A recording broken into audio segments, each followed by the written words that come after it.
we're doing stuff and we're hanging out and chilling. It was a workshop for Lenora, let's face it. Hey, Jay Chelsea. Great concert. So it was awesome there, and we're doing stuff there, and like they're showing us how to use the Surface Pro. It's like a workshop, our master class, if you will.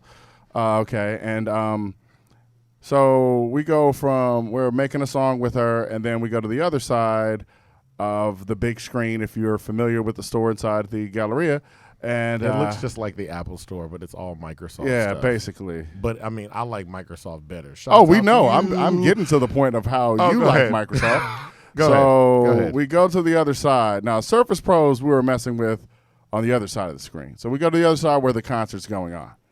So I go over there real quick and get a seat in the front, and I'm not going to take pictures like that.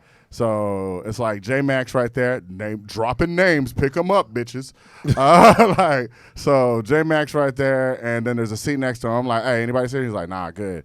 I'm not going to take pictures like that. So I was like, hey, Devon, like, you know what I'm saying? Take this seat. Put me in right? the I sure spot, did. Because right. I never get that close. Best at seat a concert. In the house. I kept thinking, I'm like, how many videos am I on looking goofy like? Yeah. But you took some good videos. I did. I thought it was great. So like we're right there, and then I move. All of a sudden, I see somebody come sit crisscross applesauce next to him, and you got to say it like that. Crisscross applesauce. Yeah, and they put a Surface Pro right next to him.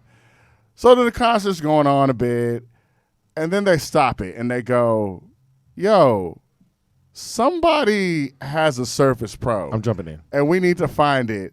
And here, Devons can tell the story because it's him. I'm jumping in. When the gentleman sat crisscross applesauce next to me, and then he placed, like he was sitting on the floor. Yeah. And I'm sitting at the table, and then he put the Surface tablet at the table. Yeah. Right next to me. And I went, huh. I went back to the concert. Didn't think anything of it. Nothing. Until that gentleman came out and stopped the concert and then said, "Excuse me, y'all. We're missing a Surface tablet." And I thought, there's no way. No way. That's this Surface tablet. Can't be. That's right next to him. Right by me. Also, just large black man in Black History Month in a black hoodie in the Microsoft store. If you know Devon, that nigga wears black hoodies I wear all black the time. hoodies everywhere. Even though it was a Xavier University, it said XU on it. It said XU. Don't nobody know what that is. People are like, oh, that's a gang. But anyway, it's not. It's a great university. And I tried to do a lean. Like I tried to still be sitting and lean back as far away from the tablet as I could while pointing at the tablet. Now, here's the problem. I know multiple people in that audience thought my man was trying to steal a Surface and just didn't pull it off. I was like, dang, why'd you put the Surface tablet next to me? And then the dude he pointed at it like, is this it right here? No, not is this it right here. You should have been like, this is the one I brought over here. So now he looked like, and it was a reading with a rapper event. It was. I asked him, but here we go. That's why I brought that up. What'd you do in the end? So when the show was over, I immediately walked over to Jaron and dapped him, and I said hello to Jaron. Yeah, we said hello to him 11 times. At least every time he walked by. But I said I need to do this so the audience knows. Yeah. Hey, my man wasn't stealing. He knows this guy. He knows him. He goes, why you say? I was like, because it looked like I was stealing. He goes, it did. It did. It looked like you tried to steal a Surface. Lenora was like, yeah, it definitely looked like you tried to steal. Yep. Everybody's like, yeah, it looked like you tried to steal a Surface tablet. It did. From the Surface store. From the Surface First of all, and a black I would be much better at stealing. Come on, stop incriminating yourself. Okay, my bad. Stop it. My bad. Jaron Small and Lenora, friends of the show, they've been on. You can go and look at past interviews that we've done. Oh, we should put a link right there. We should put, niggas tries to steal from me. Yeah, okay. Stealing. Okay, that was stealing. So obviously this is In My Humble Opinion podcast because you click the button, so you got to know what it is by now. Like, you didn't do it. You didn't have an intro. Like he was stealing because he was wearing a. No, I don't do that yet. Okay. Okay. Do I? I do? Yeah, this is usually the point. I do. See, I've been okay, I'm going to set you back up then because I think I was, what was I wearing? On? I was wearing a black and ugly as a black hoodie because as black and ugly as ever stay Houston down to my socks. It's what's my name again? Avery, like a very nice guy, also known as Carlton Banks. Carlton with a K, B-A-N, triple X. Carlton with a K, B-A-N, triple X. One half of the In My Humble Opinion podcast, along with my co-host, my brother, the best writer I ever know. Shut up, boy. Only writer. The best writer. Let me love you. Okay. Well, Let me love my brother. The only writer. I got you. Just Devon. Yeah.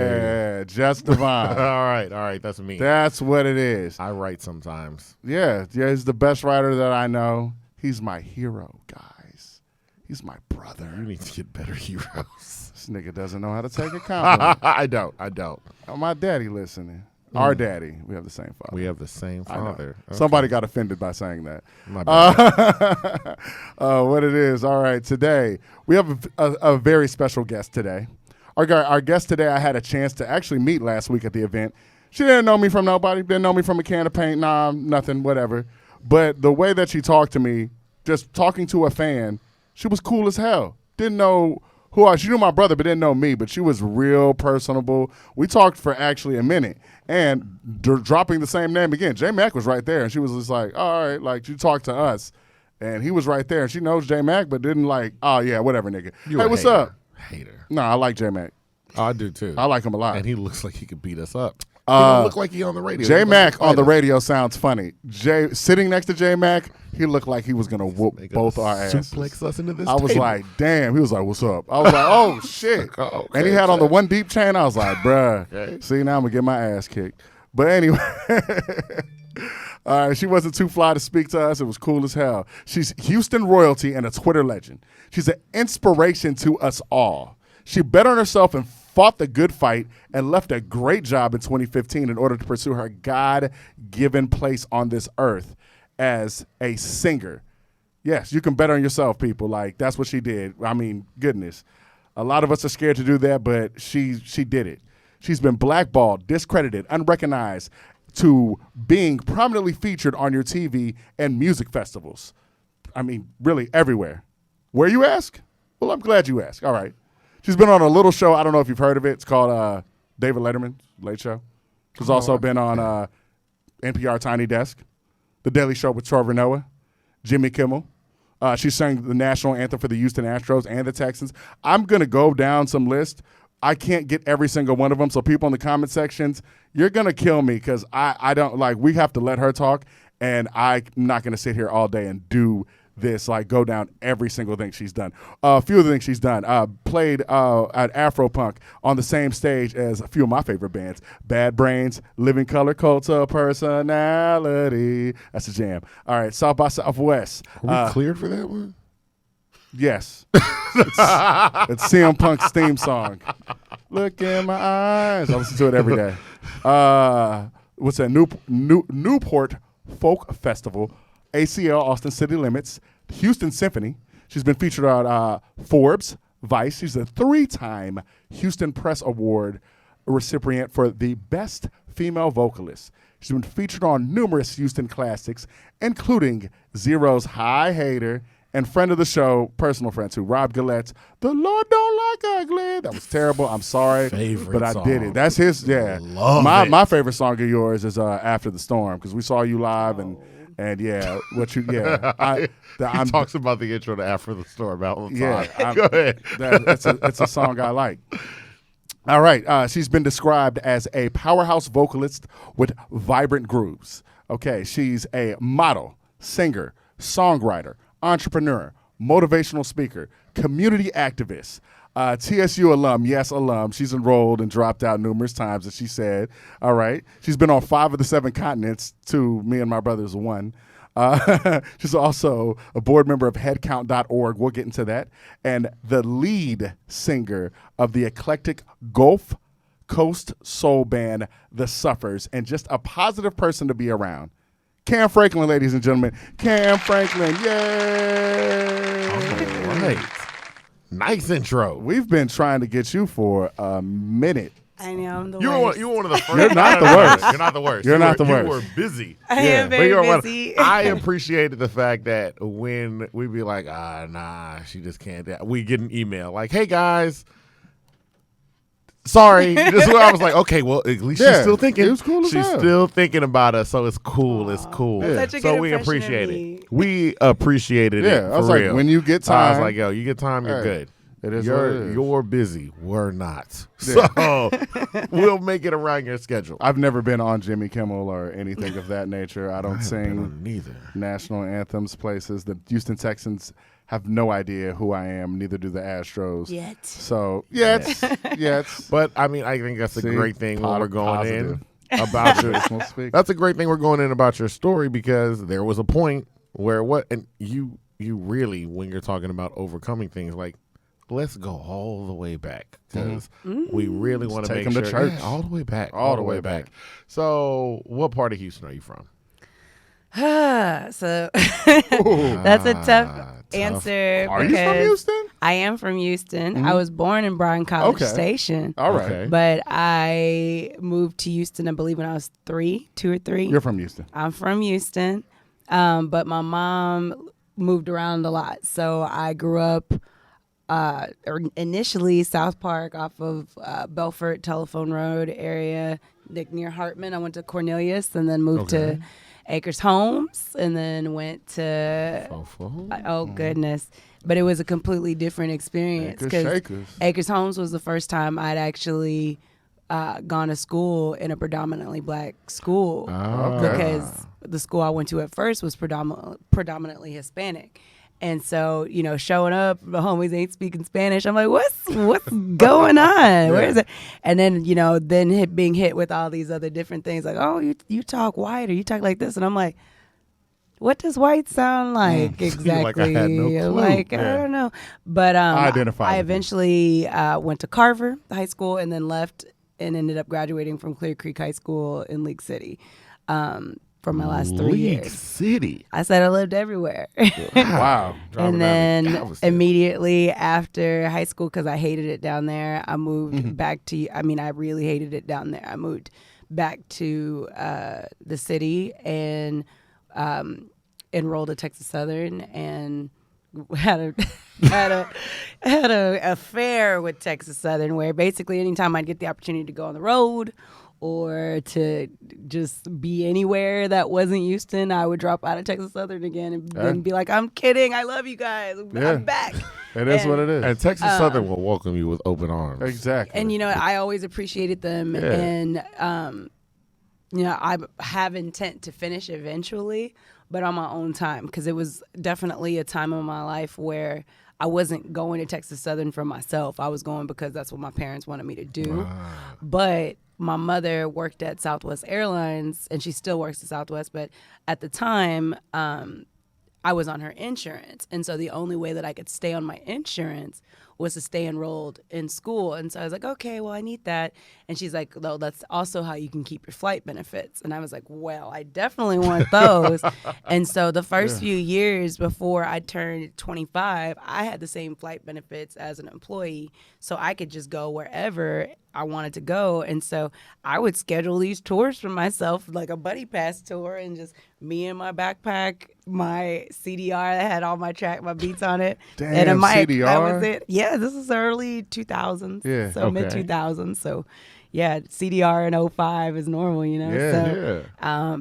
But that's how I got my start, really. And then when I was back home in Houston, I would get on any stage. And I mean any stage. So back then, Tuesdays and like Monday through Wednesday was usually a mix of either going to the R&B jams that Miriam Echo would sing at a lot. And so she was one of my first like real vocal mentors when I was coming up. And so we would sing together every Tuesday at the spot called Dean's, but before black people actually liked Dean's back in the day.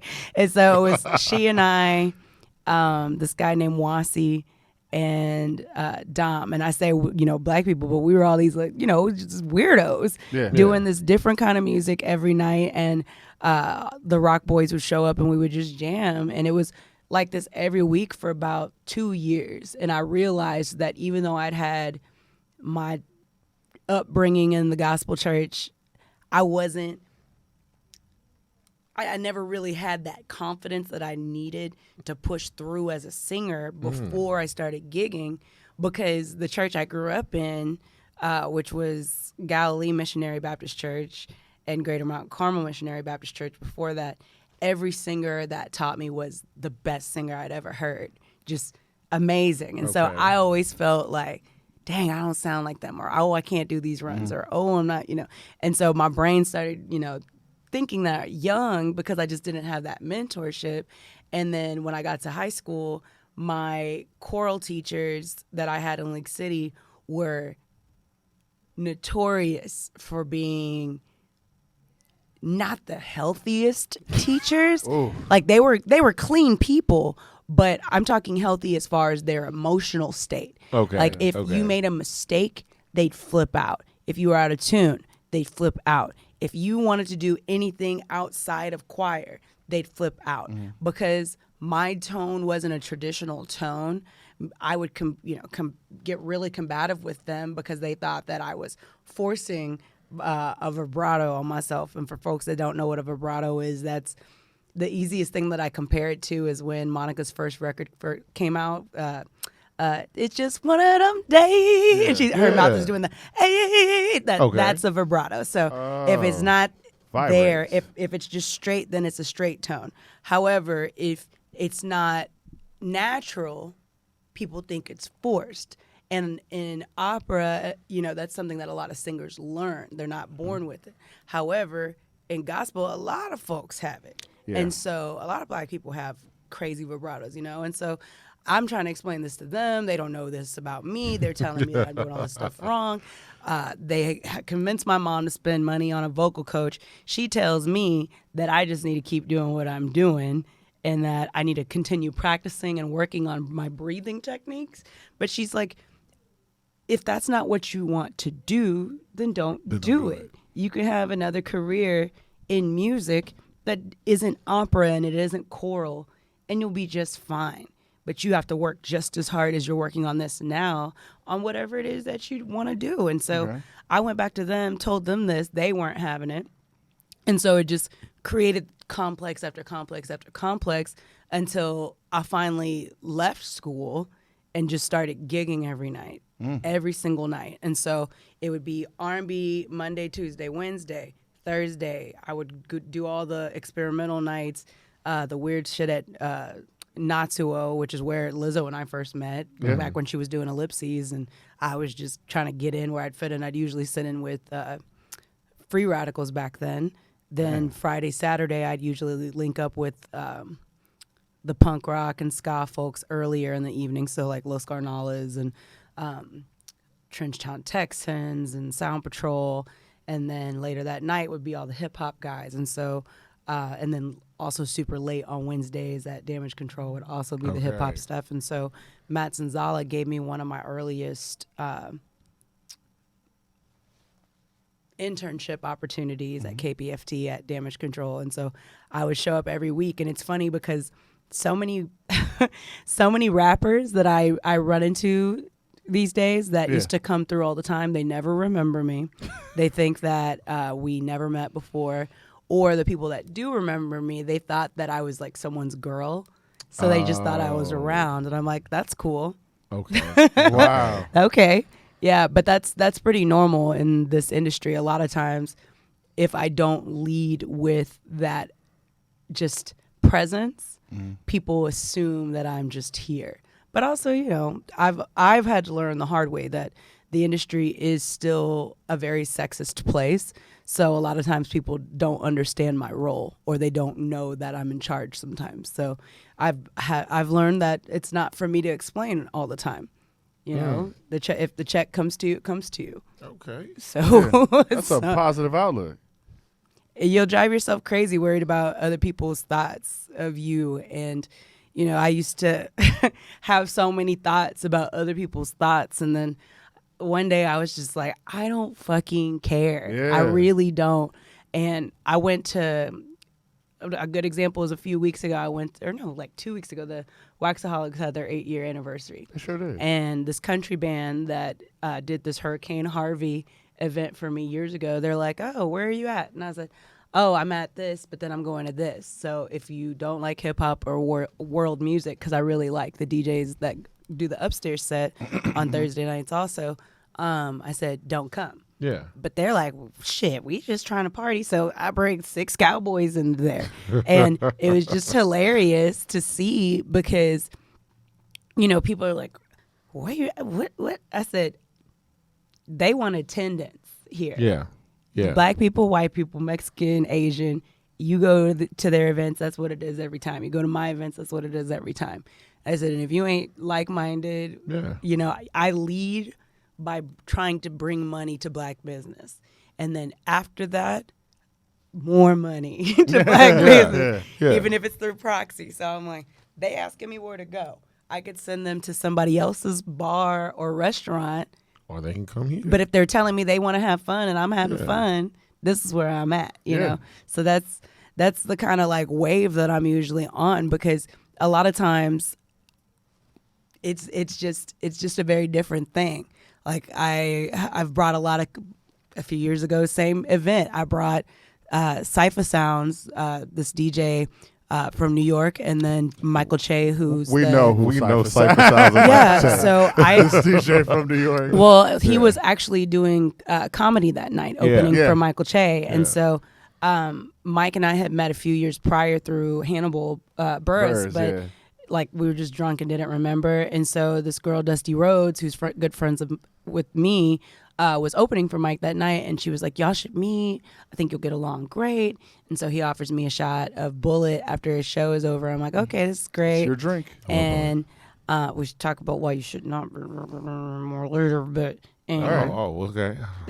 I might not love Bullet. They got some hate problems. I love them very much. What? This is a different conversation. I love them very much. I can just link Okay. you to some stuff and you can make a decision on your own. You know, when it's offered to me still, God dang it. it's not something that if someone's presented it to me, I'm going to stop drinking it, you know, but at the time, if I have a choice between that and something else recently, I've been making a different choice. I feel that. Because how they've been treating their own family members. They have I believe it's a niece or a cousin, somebody in that family who came out as a lesbian, and it became a whole big thing. And I'm like, we've come too far. You know, we've come too far. If you got a gay cousin or family member, you gotta just that's your family. Everybody a little.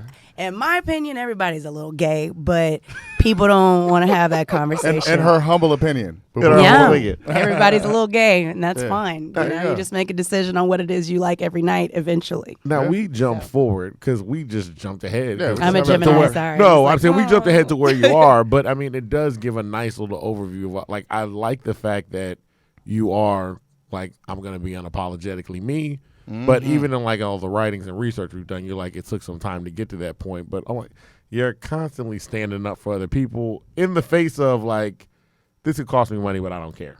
They could cost me stuff in the industry, but I don't care. It always brings, yes, it costs you money, but I do care because I like money. I like being secure. I don't want to go back to my old life ever. That's a nice jacket. Thank you. No, this was sent to me because I like money. Yeah. I'm not paying for anything. I'm an advertisement and I'm an artist. So, my goodness. You know, I feel like you need to find partners. That's why I was saying that if champion's what you want for your body, you manifest it. I knew that I wanted a clothing partner that was representative of my personality. And so that's what this was. ModCloth, a campaign I did with them a few years ago. ModCloth, a local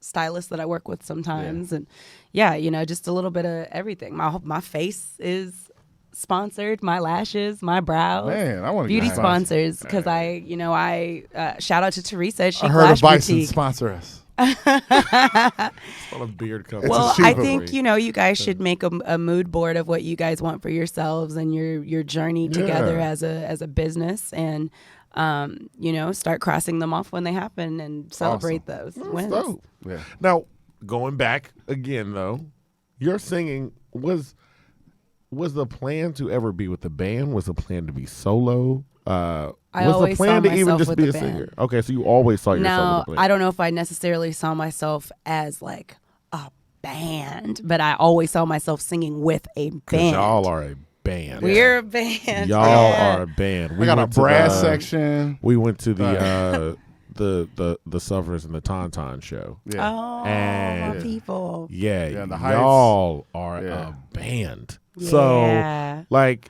Oh, the album release. Yeah. yeah. That was what that was for. I said, yeah, we'll definitely be there. Oh man, that was a great night. And I love my band so much because they stood with me when I told them that we were going to learn All My Life by Casey and JoJo. I said, we're going to learn it and it's going to sound great. Really? And so that ended up being the closing song that both Yeah. nights. Oh, It y'all was- just learned that? We had just. Okay, look, that was great. That was great. It was That the was best, great. but And it just was- for them it to was learn so that And fun. unexpected. Like I was like, okay. It was so I fun. was like, I know It was this one. Well, I had 9 singers with me. Yes. I was like, I can't do this.